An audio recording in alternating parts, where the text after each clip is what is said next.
Sigurisëruar, përshëndetje, mirë se erdhët në emisionin e përjavshëm Diplomaticus. Kam sot të ftuar zonjën Vera Jourova, është Komisionerja e Bashkimit Europian për drejtësinë, konsumatorët dhe barazinë gjinore. Komisionerja, faleminderit që jeni në programin ton. Thanks. Reforma gjyqësore vazhdon të jetë një çështje e nxehtë në vendin ton, apo ecën në drejtimin e duhur dhe me ritme që nevojitet. Si e shikon Komisioni Europian këtë?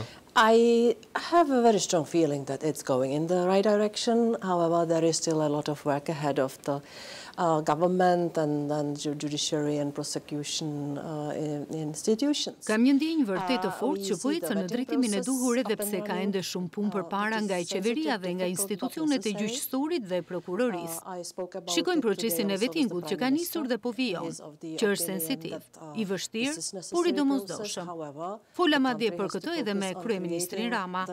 Ai është gjithashtu i mendimit se ky është një proces i domosdoshëm, sidoqoftë vendi duhet të fokusohet në krijimin e kapaciteteve të nevojshme për gjyqësorin dhe prokurorin, dhe ky është qëllimi strategjik afatgjat. Pata një diskutim shumë të mirë me kryeministrin për këtë.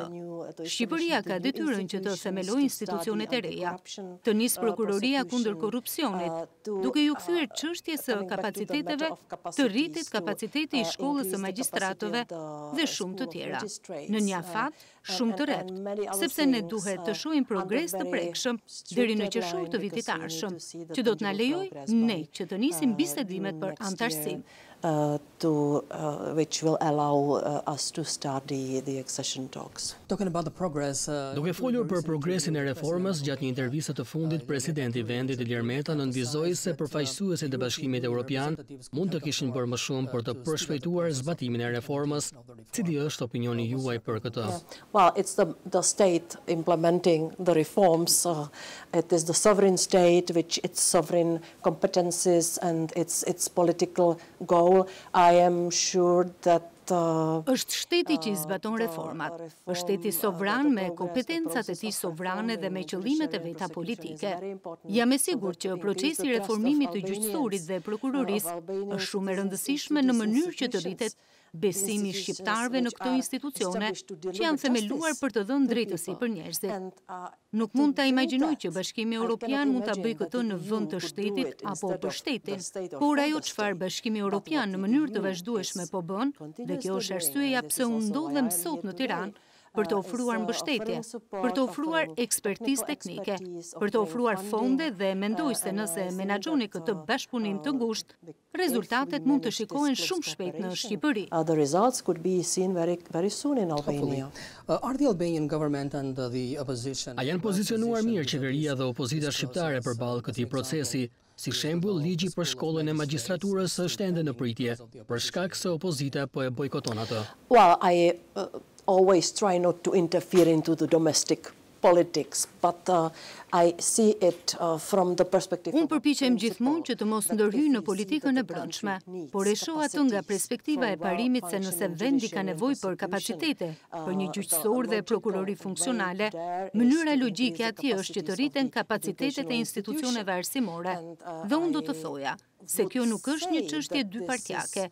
Kjo duhet të jetë në interesin e të gjithë njerëzve që kanë vullnetin e mirë dhe që duan të shohin perspektivën e vendit. Është në interesin e shqiptarëve. Eksaktësisht. Want to see the good perspective of the country. Exactly.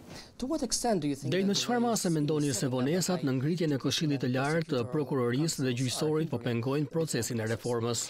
Any delays now will be more and more problematic. Çdo vonesë do të jetë gjithnjë më shumë problematike. Me fatin e ardhshëm të qershorit të vitit të ardhshëm, ndaj uroj ministrit të drejtësisë gjithë të mirat dhe sërish i ofroj mbështetje, sepse kjo është një detyrë heroike për të gjitha institucionet relevante. Heroic task ahead of all the relevant institutions. Against this backdrop, Në këtë sfond, cili është opinioni juaj për propozimin e opozitës në lidhje me vetingun e politikanëve? I had to ask for explanation how it is meant. And for me, this is a very strange moment because or issue because I Mu deshte pyesja për shpjegime se çfarë synon kjo dhe për mua kjo është një çështje shumë e çuditshme. Përse? Sepse mendoj se jemi mësuar me proceset demokratike. Unë vi nga Republika Çeke, ku kemi demokraci. Të paktën një lloj demokracie që nga viti 1989 dhe procesi më i besueshëm dhe i ndershëm i vetingut të politikanëve janë zgjedhjet e lira. Mes zgjedhjeve të lira duhet të ketë një shqyrtim të fortë publik. Politikanët duhet të jenë plotësisht të përgjegjshëm ndaj publikut. Duhet të ekzistojë një shqyrtim shumë i rrept nga media e pavarur duke ju prezantuar publikut punën që bëjnë politikanët të bazuar në fakte. So there are processes which should work in the democratic country, and I cannot say whether this is a good idea. Pra ekzistojnë procese që duhet të funksionojnë në vende demokratike. Dhe unë nuk mund të them nëse kjo është një ide e mirë apo jo, por do të dëshiroja të shoh më shumë kulturë politike në çdo shtet dhe të ketë presion më të madh ndaj politikanëve të cilët kanë bërë diçka të gabuar në mënyrë që të largohen nga detyra. Por kjo duhet bërë me anë të ligjit. Si do t'i përcaktoni kriteret dhe cilat do t'jenë momentet nxitëse, nuk mund ta imagjinoj. Por unë po ju jap opinionin tim të përgjithshëm, pa u përpjekur që të ndërhyj në zgjedhjet e brendshme. I'm just giving you my general opinion without trying to interfere into the domestic solution. A do mund të vetëm një reformë e tillë që të zhbënte lidhjet e politikës me krimin? Politicians are citizens of the country, and they have to fall under the same legal instruments and legal measures. So again, Politikanët janë qytetarë të vendit dhe duhet i nënshtrohen të njëjtave instrumente dhe masave ligjore. Pra sërish do të duja që politikanët të jenë subjekte i drejtësisë, njësoj si të gjithë qytetarët e tjerë. Madje edhe në mënyrë më strikte sepse duhet të jenë llogaridhënëse ndaj publikut dhe duhet të ekzistojë presioni ndaj tyre për dorëheqje në rast se janë përfshirë në një vepër të gabuar. Të ekzistojë presioni edhe nga publiku gjithashtu apo jo? Sigurisht.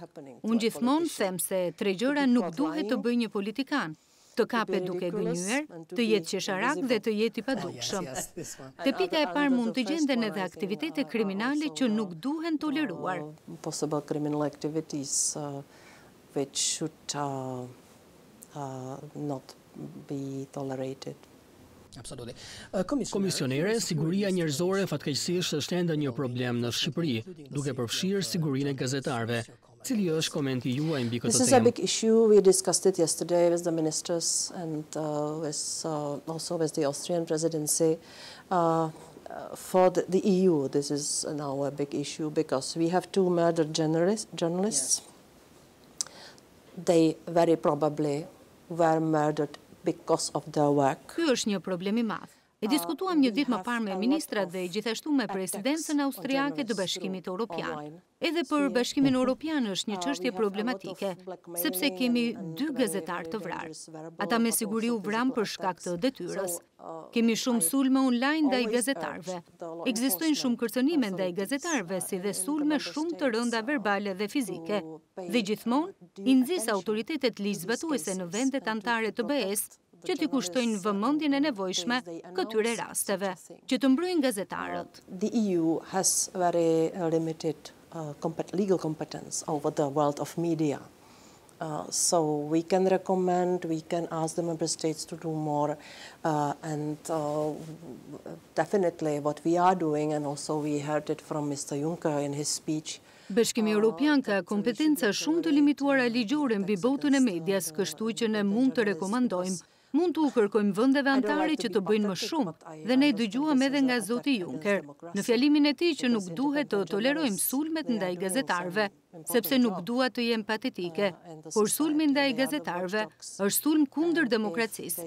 Gazetarët bëjnë një punë shumë të rëndësishme. Ata janë mbikëqyrësi i shoqërisë. Dhe nëse nuk mbështeten dhe ekspozohen ndaj akteve të dhunës apo kërcënimeve, kjo do të ishte diçka shumë e keqe për të gjithë shoqërinë. This would be very bad for the whole society. Komisionerja, si e shikoni perspektivën e antarësimit të Shqipërisë në Bashkimin Europian? A mendoni se do të ketë një qëndrim pozitiv për Shqipërinë vitin tjetër? I would wish so. and I promised to help and to support the process, of course. Uroj të jetë kështu. Premtova që të ndihmoj dhe të mbështes procesin. Sigurisht që ekzistojnë shumë kritere dhe shumë gjëra për të bërë nga pala shqiptare. Procesi i negociatave është i bazuar mbi merit. Ne dëshirojmë të shohim rezultatet dhe pas rezultateve mund të ecim më tej përpara dhe do t'i uroja Shqipërisë suksese në këtë rrugë dhe të arri afatin deri në qershor për të patur progres. Po sa I përket skepticizmin nga disa vende të BE-s, për shembull? Yes, of course, it is well known that not all the countries look at the accession of Western Balkans in the same way. I have my personal view that we should Po sigurisht, tashmë dihet se jo të gjitha vendet e shikojnë anëtarësimin e Ballkanit perëndimor në të njëjtën mënyrë. Unë kam pikpamjen time personale, se duhet në mënyrë serioze ta shikojmë anëtarësimin e Ballkanit perëndimor si diçka strategjike, si diçka shumë domethënëse, jo vetëm për BE-n, por edhe për vetë vendet e Ballkanit perëndimor, duke patur në mendje situatën gjeostrategjike. Kjo për Bashkimin Europian është e rëndësishme. Në të njëjtën kohë sigurisht që duam të shikojmë problemet e vendeve të Ballkanit, siç janë çështjet ndërkufitare ose disa çështje të pasgjidhura. Për shembull, lufta kundër korrupsionit dhe krimit të organizuar. Këto janë gjërat që ne duam t'i shikojmë, të zgjidhen përpara se një vend të anëtarësohet në Bashkimin Europian. Mendoj se është shumë logjike që ne kërkojmë këtë. I think it's very logical that we are pushing on this. But there is also concern about the influences from other big powers, such as Russia or China, for example, Ka një shqetësim edhe për ndikimin që disa fuqi të mëdha si Rusia apo Kina duan të kenë në vendet e Ballkanit. A nuk është më mirë që Bashkimi Europian të tregohet më efektiv në këtë aspekt? More effective in this issue. This is what I meant by the geopolitical context. Këtë kisha ndërmend kur përmenda kontekstin gjeopolitik, por ju vendosët të ishit më I hapur. Ky është interesi strategjik I Bashkimit Europian, për të patur Ballkanin perëndimor në familjen europiane, por sërish duhet të përsëris se janë disa kushte që duhet të përmbushen. There are some conditions which have to be fulfilled. A ka qenë shumë e vështirë për vendin tuaj Çekin që të anëtarësohet në Bashkimin Europian? We were very enthusiastic. I think in the referendum it was not a big majority. Czechs are very skeptical in general. The enthusiasm was replaced now by... Në Çeki ishim shumë entuziast, por në referendum nuk ishte një shumicë e madhe. Çekët në përgjithësi janë shumë skeptik.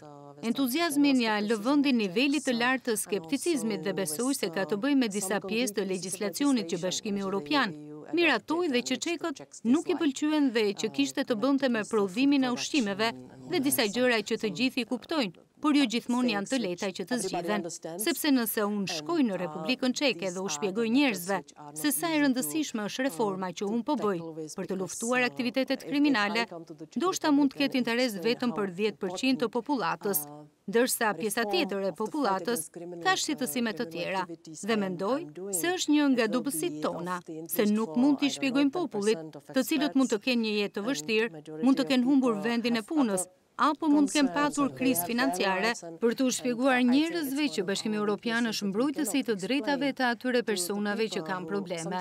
Ndonjëherë mendoj se kemi gabuar në mënyrën e komunikimit, sepse dëgjoj në vendin tim se Bashkimi Europian është shumë socialist, sepse pas revolucionit ne donim të ndërtonim kapitalizmin dhe më pas takoj më të moshuarit që më thonë se për shkak të Bashkimit Europian ne jemi më të varfër dhe mendoj se është shumë e pandershme. Dhe këto janë gjëra që duhet t'i shpjegojmë më mirë. Fal Bashkimit Europian, ne po punojmë mbi sistemin social apo për taksimin e ndershëm, edhe pse kemi kufizime sa I përket kompetencave si BE. Ne kemi parime shumë të mira sa I përket prokurimeve publike apo kundër korrupsionit. Dhe imagjinoni nëse Bashkimi Europian nuk do të nxiste për këtë sa para do të mbeteshin në buxhetet kombëtare për pensionet apo pagesat e ndryshme. Të kishte qenë shumë më keq për njerëzit që kanë nevojë për mbështetjen publike. Payments and so on. It would be much worse for the people who need the public support. E qartë, Komisionerja, faleminderit për intervistën. Thank you very much. Faleminderit shumë.